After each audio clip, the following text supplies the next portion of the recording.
नमस्कार, मैं हूं रत्ना और आप देख रहे हैं सी न्यूज़ भारत। आगे करते हैं न्यूज़ बुलेटिन की ओर। पहली खबर में बात होगी मध्य प्रदेश के बालाघाट की, जहां एकल सुविधा केंद्र के माध्यम से 7वें चरण के रोजगार मेले का आयोजन हुआ। साथ ही फिर बात होगी मध्य प्रदेश के शिवपुरी की, जहां खतौरा में भव्य कलश यात्रा के साथ वार्षिक उत्सव का शुभारंभ हुआ। तमाम खबरों पर विस्तार से चर्चा करेंगे इस बुलेटिन में। बालाघाट पुलिस ने नक्सल प्रभावित क्षेत्रों के युवाओं को समाज से जोड़ने और रोजगार उपलब्ध कराने के उद्देश्य से एकल सुविधा केंद्र के तहत थाना परसवाड़ा अंतर्गत रानी दुर्गावती कॉलेज लिंगा में 7वें चरण का भव्य रोजगार मेला आयोजित किया, जिसमें 2200 से अधिक युवक युवतियों ने भाग लिया। पुलिस अधीक्षक आदित्य मिश्रा, लिंगा सरपंच कपूर चंद वरकड़े सहित अन्य वरिष्ठ अधिकारी और जनप्रतिनिधि मौजूद रहे और युवाओं को रोजगार के प्रति उत्साहित किया। मेले में Larsen Toubro, SIS security, Tata Motors, Tata Electronic जैसी प्रतिष्ठित कंपनियों ने भाग लिया।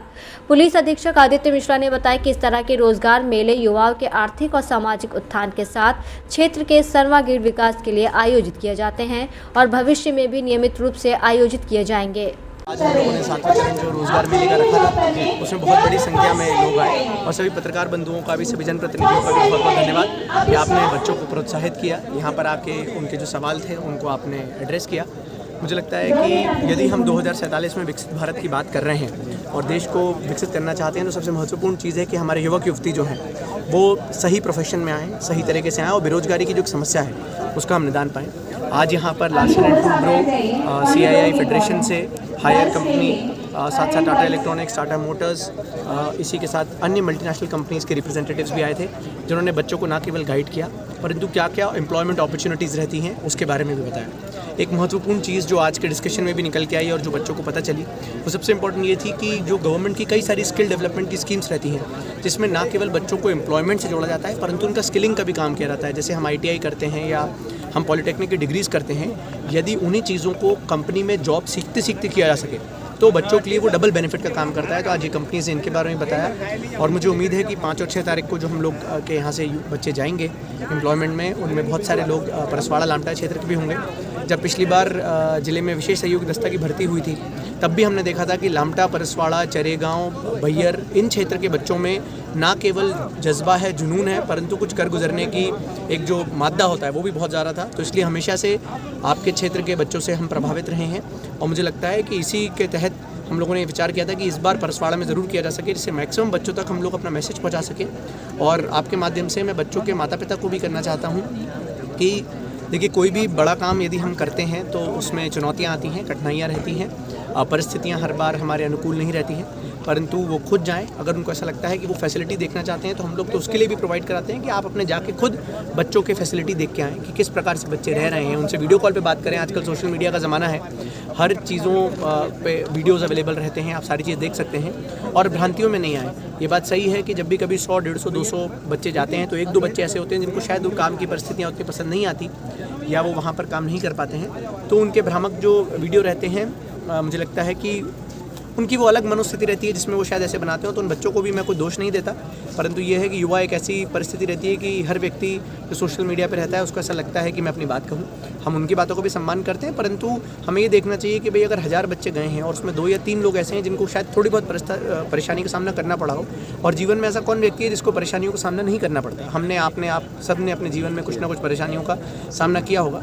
तो छोटी छोटी परेशानियों से हार ना मानते हुए यदि हम लोग जो प्रतिकूल चीज़ें हैं उनको नज़रअंदाज करेंगे, जो अनुकूल चीज़ें हैं उन पर ध्यान देंगे और जो हमें मौका मिल रहा है अपने जीवन बदलने का, यदि हम उस पर ध्यान देंगे तो मुझे लगता है कि बालाघाट के युवक युवतियों ने ये साबित करा है कि हम ना केवल सबसे ज़्यादा मेहनती हैं, ना केवल ईमानदार हैं, बल्कि डिलीजेंट भी हैं कि हम जहाँ जाते हैं वहाँ डिसिप्लिन से रह के काम करते हैं और इसलिए कंपनीज आती भी हैं। मुझे लगता है कि ये बात इस चीज़ का एक बहुत अच्छा ज्ञातक है कि भाई कंपनी अगर खुद आके एम्प्लॉयमेंट के बारे में बताती है तो कंपनी को भी लगता है कि भाई यहाँ के बच्चे जो हैं, यहाँ के युवक हैं, युवती हैं, वो अच्छे हैं, मेहनती हैं, ईमानदारी से काम करते हैं, पूरी निष्ठा के साथ अपना काम करना जानते हैं। तो मुझे लगता है कि ये भी चीज़ बताता है कि हमारे बच्चों ने हमारा नाम रोशन किया है। अभी तक बालाघाट जिला हो सकता है कि कुछ परिस्थितियों के कारण लाल आतंक या नक्सल प्रभावित जिला माना जाता है, परंतु अब ये जो परिस्थिति है ये बदल रही है और लोग अब इसको हमारे बच्चों से जाना जाए। इससे अच्छी क्या चीज़ होगी हमारे ज़िले के लिए कि आपके और हमारे नहीं, हमारे बच्चों के माध्यम से हम लोग बेंगलुरु हुआ, चाहे अहमदाबाद हुआ, सारण हुआ, जहाँ पर प्लांट्स हैं वहाँ पर अगर हम इस चीज़ से जाने जाएंगे कि ये उस क्षेत्र से आते हैं जहाँ के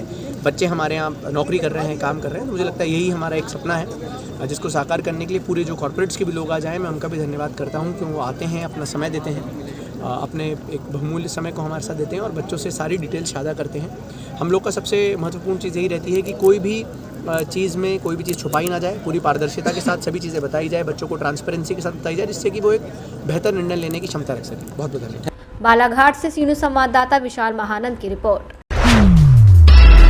बालाघाट जिले के खैर लांजी तहसील के प्रसन्नजीत रंगारी, जो पिछले 7 सालों से पाकिस्तान की जेल में सुनील अदे के नाम से बंद थे, 31 जनवरी को रिहा होकर अपने घर लौटने वाले हैं। साल 2017-18 में घर से लापता हुए प्रसन्नजीत का परिवार लंबे समय तक उनका कोई सुराग न मिलने पर उन्हें मृत मान चुका था, लेकिन दिसंबर 2021 में उन्हें पाकिस्तान में हिरासत में होने की जानकारी मिली।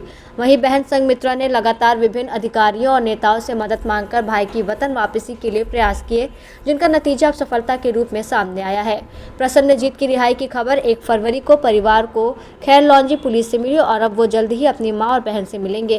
परिवार आर्थिक रूप से कमजोर होने के कारण प्रसन्नजीत को अमृतसर लाने में मदद की गुहार लगा रहा है। मेरा लड़के का बहुत भविष्य खराब हो जाएगा, इसलिए कल से बहुत परेशान, खाना पीना कल से कुछ खाया नहीं और इधर उधर घूमता है, रात में भी रात भर सोया नहीं। अब किसके साथ जाए, क्या करे, बहुत परेशान है, कोई साथ नहीं मिलते। बताइए दीदी, आपके भैया आप 8 साल बाद पाकिस्तान की जेल से आ रहे हैं, कब गए थे, कब जानकारी मिली और कब आपको अभी सूचना मिली?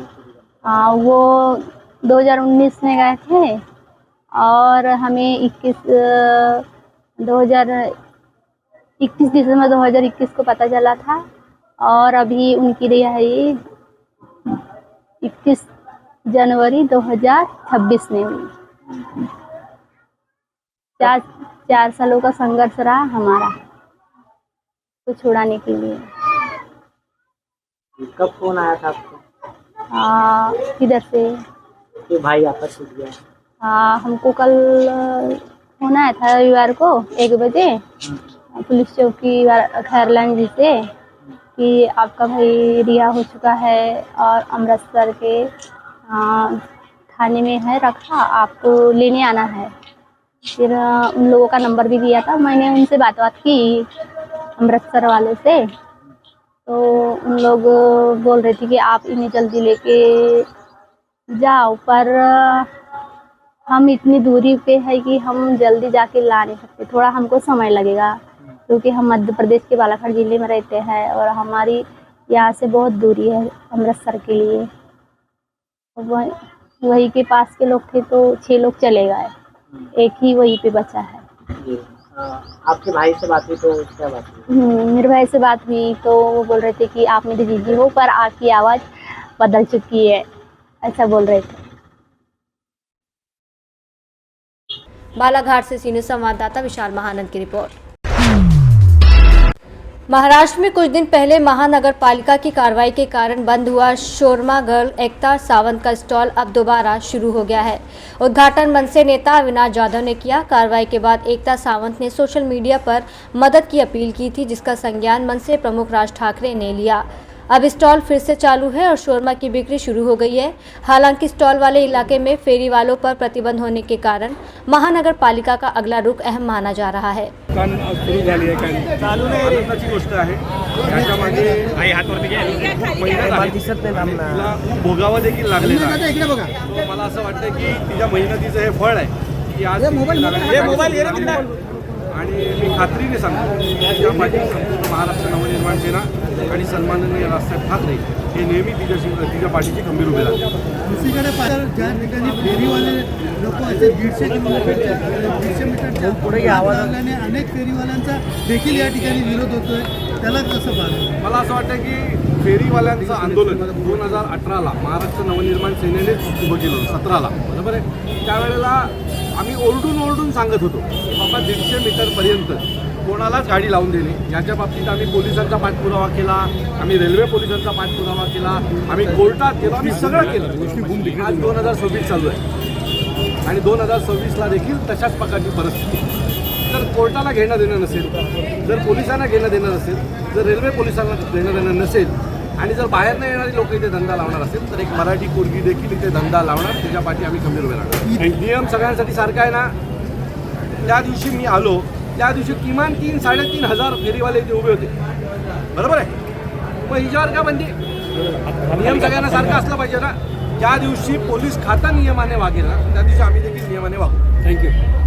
आता याच्यावरती कारवाई केली तर मनसे म्हणून तुमची काय भूमिका?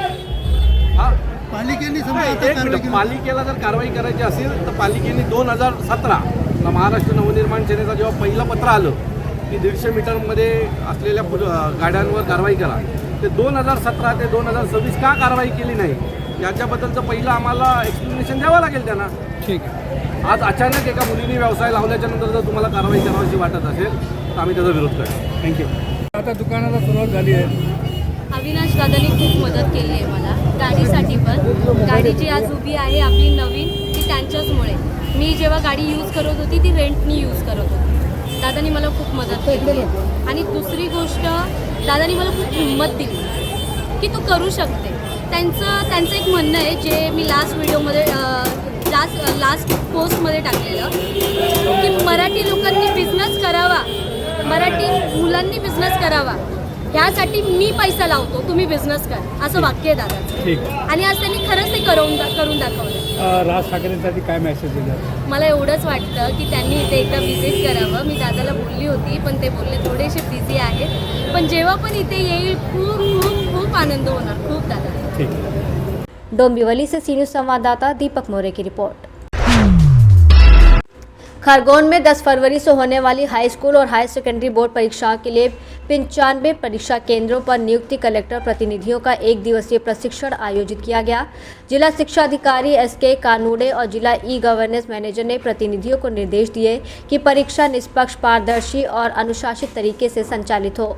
समय से पूर्व पहुंचकर व्यवस्थाओं का निरीक्षण करें, प्रश्न पत्रों की गोपनीयता और सुरक्षित वितरण सुनिश्चित करें और परीक्षार्थियों को शांत और व्यवस्थित वातावरण उपलब्ध कराएं।